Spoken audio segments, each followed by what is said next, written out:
네, 아침에 딱 눈을 뜨시면은 미국 뉴욕 증시부터 확인하신 투자자분들이 굉장히 많으실 겁니다. 해외하고의 영향력이 상당히 크기 때문에 그렇게 되겠죠. 근데 맨날 들려오는 소식은 미국 뉴욕 증시는 신고가 행진 랠리 지속하고 있다. 이런 얘기들이 들립니다만 우리 코스피는 거꾸로 가고 있죠. 근데 반면에 또 코스닥은 현재 3년 2개월여 만에 또 최고치 근접하고 있다고 합니다. 그러니까 이것이 표면적으로 나타나는 현상과 뒤에 이면적인 현상이 다르니까 더 헷갈리실 수도 있겠죠. 이를 두고 이제 탈동조화 이런 표현들, 뭐 디커플링이라는 표현도 쓰긴 합니다만, 자, 지금처럼 이 시점에서 평이하고 뻔한 투자 전략이 아니라 색다른 정말로 이런 전략들이 좀 필요할 것 같습니다. 그래서 도움 말씀 주실 분이 스튜디오에 나오셨습니다. 한국투자증권 이프렌드 에어팀의 장용혁 팀장과 함께 이야기를 풀어보도록 하겠습니다. 안녕하십니까? 네, 안녕하세요. 오랜만에 뵙습니다. 네, 오랜만에 뵙습니다. 오늘 또 산뜻하게 네. 시장은 답답하긴 합니다만 좀 풀어보도록 하죠. 어떤 내용을 가지고 풀어볼까요? 먼저 탈동조화 얘기부터 해볼까요? 네, 뭐 시청자 여러분 지긋지긋하시죠. 뭐 다우지수는 7일째 신고가를 갈아치우고 있는 상황에서 우리 코스피가 못 따라가다 보니까 뭐 많이 답답하셨을 겁니다. 근데 요거 자료 보면서 얘기를 시작하도록 하겠습니다. 통상적으로 글로벌 금융 시대이기 때문에 미국 지수 올라가면 우리 시장도 올라가는 게 일반적입니다. 근데 올해 들어서는 그런 모습이 조금 많이 벌어졌어요. 생각해 보시면 지금 가장 두껍게 파란색으로 표시된 부분이 한국물이고요. 가장 두껍게 흐린색으로 표시된 게 일본입니다. 일본이랑 우리가 뭐 크게 비교하기는 좀 어려울 것 같고 우리는 뭐 아예 엔화 약세에 대해서 가장 피해를 보는 지수는 코스피다라고 글로벌 IB들이 얘기를 하고 있으니까 일본과 비교를 하지 말고 미국과 비교를 한번 해보죠. 미국이랑 비교를 한번 해본다 하더라도 올해 들어서 계속적으로 어느 정도 상승 흐름입니다. 근데 반면에 우리나라 같은 경우에는 상당히 좀 더딘 흐름을 1월 달에 보였고 2월 달에 잠시 좀 메꿨으나 크게 뚫어 올리지 못했고 지금 올라가고 있는 미증시와 스프레드가 또 벌어지고 있다는 거거든요. 답답하시죠?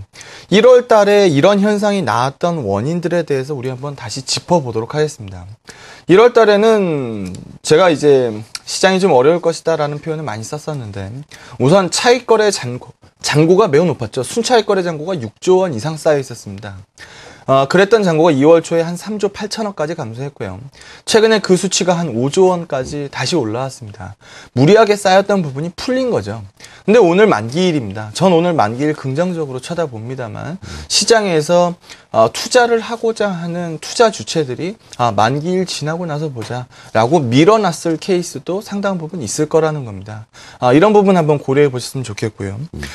통상적으로 스프레드 벌어지면은 이 표도 제가 보여드렸었는데 PER 스프레드, 그러니까 전 세계 PER하고 한국물하고 한 30%대 스프레드 벌어지면 반등 나오더라. 요거 보여드렸던 게 제가 2월 초였습니다. 2월 첫 거래일 정도 제가 보여드렸던 표인데요. 그 이후에 시장 어떻게 됐나요? 반등 나왔었죠. 지금 반등 나왔던 스프레드가 다시 한번 꺾이고 있는 상황인 것 같습니다. 크게 꺾일 자리라고 보지는 않습니다. 1월 시장에서 또 약했던 요인 보게 되면은 다들 인정하실 거예요. N입니다. N이 작년 연말서부터 해서 랠리를 보였죠. N 약세에 대해서 아주 강한 랠리를 보였는데 2월 달 들어서면서 N에서 이상이 좀 발생되기 시작합니다. 너무 빠르다라는 거죠. 너무 빠르다라는 부분이 확산이 되면서 조정세를 좀 겪었고요. 그 이후에 2월 시장 우리 코스피 어땠습니까? 반등이었습니다. 근데 지금 3월 들어서 모양이 좀 이상하죠. 다시 한번 또 추가 약세 쪽으로 무게가 좀 실리고 있습니다. 그럼 우리 여기서 한번 쳐다보죠. 100엔 간다라고 보시는 분들도 꽤 있습니다. 100엔 뚫어 올린다는 분도 꽤 있고요.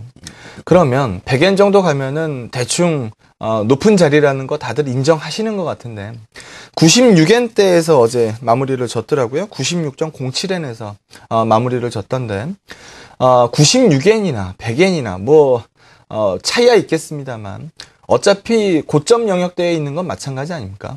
1월 달에 뭐 80엔대에서 70엔 80엔 밑에서 90엔을 뚫고 올라가는 모습을 봤기 때문에 우리 코스피는 1월 달에 심각한 디커플링이 나왔던 거지. 지금 단계에서는 똑같은 디플레이션 상황 디커플링 상황이라고 말씀드리기 좀 어려울 것 같습니다. 네. 이런 부분 한번 보셨으면 좋겠고요. 1월 달에 또 약했던 요인이 또 있죠. 지긋지긋했던 우리나라가 안고 있는 뭐 고질병이라고 보시면 좋을 것 같은데, 핵실험 위협이 있었습니다. 1월 달에. 그리고 2월에 우리가 구정 연휴를 끝내고 나서, 새로운 마음으로 시장에 딱 나오니까, 새해 선물로 핵실험이라는 걸 줘버렸죠. 그러면서 이거 원달러 환율이랑 같이 보시죠. 1월 달에 핵실험 얘기가 나오고 나서 상당 부분 원달러는 상승 압력을 받았습니다. 핵실험을 실시하고 나서는 아이러니컬하게도 원달러가 밑으로 쏠리는 모습을 보였죠. 리스크를 해소했다라고 본 것 같습니다. 그러면서 시장은 2월 달에 반등장이 나왔고요. 지금 3월, 정전협정을 뭐 백지화하니 뭐하니 뭐 무서운 얘기들이 오고 가고 있는 상황입니다. 원달러가 다시 한번 윗방향 쪽으로 올라붙은 것 같습니다. 똑같은 상황은 아니에요. 보시게 되면은 연말까지 얼마나 강한 원달러 하락을 우리가 구경했습니까? 이 기조에서 외국인들이 얼마나 많이 샀습니까? 그 매수물들이 처분될 수 있는 타이밍을 제공했던 게 1월 달이었던 것 같습니다. 근데 지금은 외국인들이 진입했던 그 환율 방향과 환율 가격대와 그렇게 큰 차이 있어 보이지 않습니다. 여기서 공격적으로 떨어낸다는 거는 우리 원달러가 뭐 한 1200원 정도 다시 갈 거라고 보는 친구들은 그렇게 할 수 있을 것 같습니다. 하지만 그 환율이라는 게 빠졌다가 일시적으로 좀 올라붙었다 다시 빠지는 그림을 생각하는 투자자들이 많다면 지금 단계에서 두껍게 던지진 않을 것 같습니다. 1월 달에 원달러 반등과도 약간 다르다고 말씀을 드리겠습니다. 키 리저브 훈련이 21일까지입니다. 불안한 얘기들이 오고 갈 수 있습니다만 북한 이슈가 시장을 부러뜨린 적은 단 한 번도 없었습니다. 이런 부분들 감안해서 1월 달과의 디커플링 상황과는 다소 좀 다르다. 강세론을 접을 이유가 없다라는 쪽으로 말씀을 다시 드리도록 하겠습니다. 네. 자, 정리를 좀 해보면은 이 따로 움직이는 것도 한계가 있다는 이야기이신 것 같고 결국에는 동조화는 될 수 있는데 그 시점이 언제이냐의 문제이고 그 시점을 자꾸 늦추는 것이 엔화의 약세라든지 대북 리스크라든지 이미 시장에 노출된 재료들이고 자, 우리나라는 역사적으로 보면은 이 한이 참 많은 국가 아닙니까? 민족적으로도 그렇고 시장에도 한이 쌓이고 있습니다. 이 한은 풀어야 되는데 얼마나 한을 노골적으로 세게 푸시려고 이 시장이 이렇게 답답한지 뭐 답답하면 풀릴 거고 하지만 또 이 상대적으로 보면은 코스닥은 또 강세고 종목들은 일부 신고가를 내는 종목도 있고 나쁜 시장은 아니죠. 그렇죠. 네.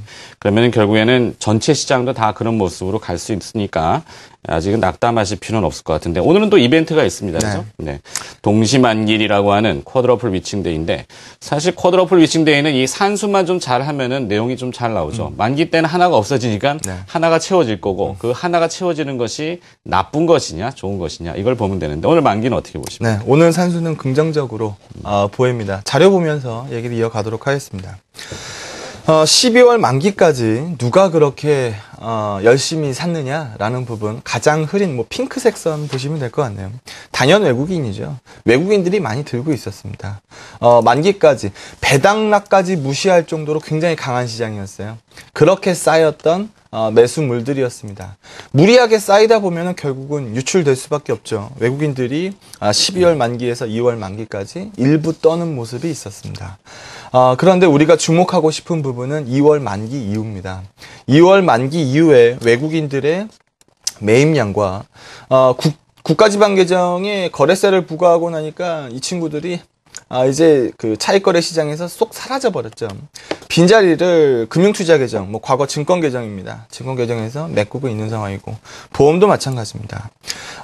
이 친구들이 매수를 쌓았다라는 거죠.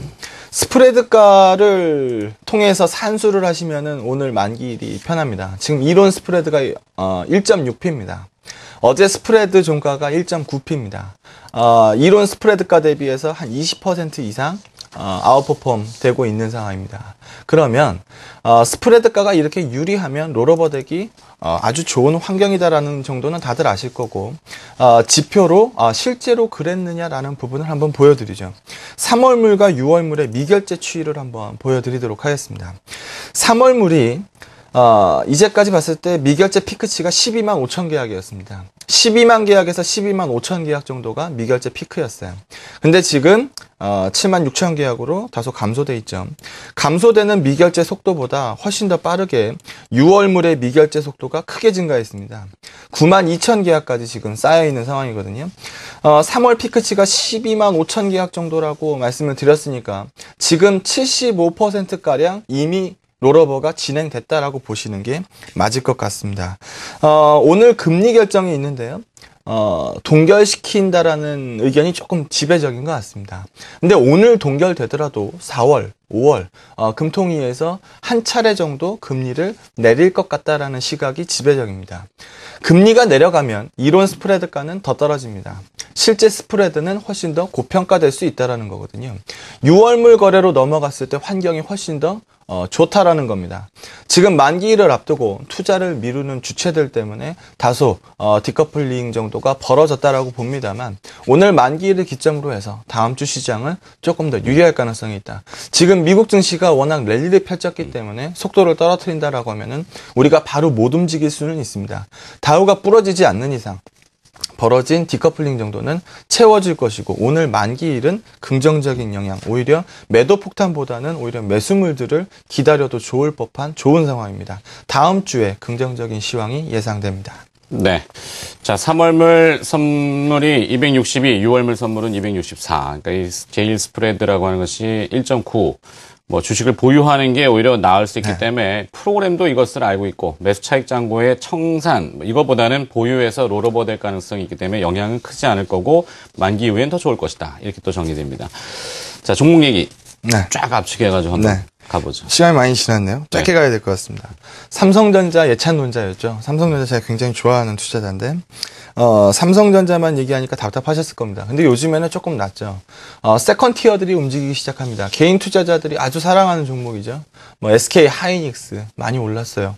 LG전자도 최근에 각도 괜찮습니다. 뭐 LG 디스플레이도 저점 대비 괜찮네요. 세컨 티어까지 확산되고 있는 움직임인 것 같습니다. IT가 호조를 띠고 있다라는 부분이 눈에 보이죠. 개별 종목 얘기도 좀 한번 해보죠. SBS 미디어홀딩스 말씀드리고 나서 20% 이상 올랐습니다. 수급이 상당히 견조하고요. 굉장히 저렴한 밸류에이션입니다. KG 이니시스 전자 결제주 중에서는 가장 싼 밸류에이션이고요. 스토리가 있어 보입니다. STS 반도체 어제 장 끝나고 나서 실적이 좀 안 좋게 나왔습니다. 턴어라운드 되고 있는 모습은 있고요. 어제 늦게 나온 실적 부분만 오늘 시장에서 확인하신다면 오늘 장중에 한번 쳐다보셔도 좋을 것 같습니다. 아랫방향이면은 잠시 밀어놓으셔도 좋을 것 같고요. 롯데 하이마트 기저효과 있고요. 롯데로 인해서 감소되는 이자 비용만 연 300억입니다. 상당히 우호적으로 계산하셔도 좋을 것 같습니다. 잘 알겠습니다. 자, 색다른 투자 전략. 오늘 개장 전 8시에 처음으로 포문을 열어봤습니다. 포문이라 그러니까 또 대북 생각이 나는데. 자, 오늘 한국투자증권 이프렌드 에어팀의 장영혁 팀장이 또 오전부터 수고를 해주셨습니다. 고맙습니다. 네, 고맙습니다.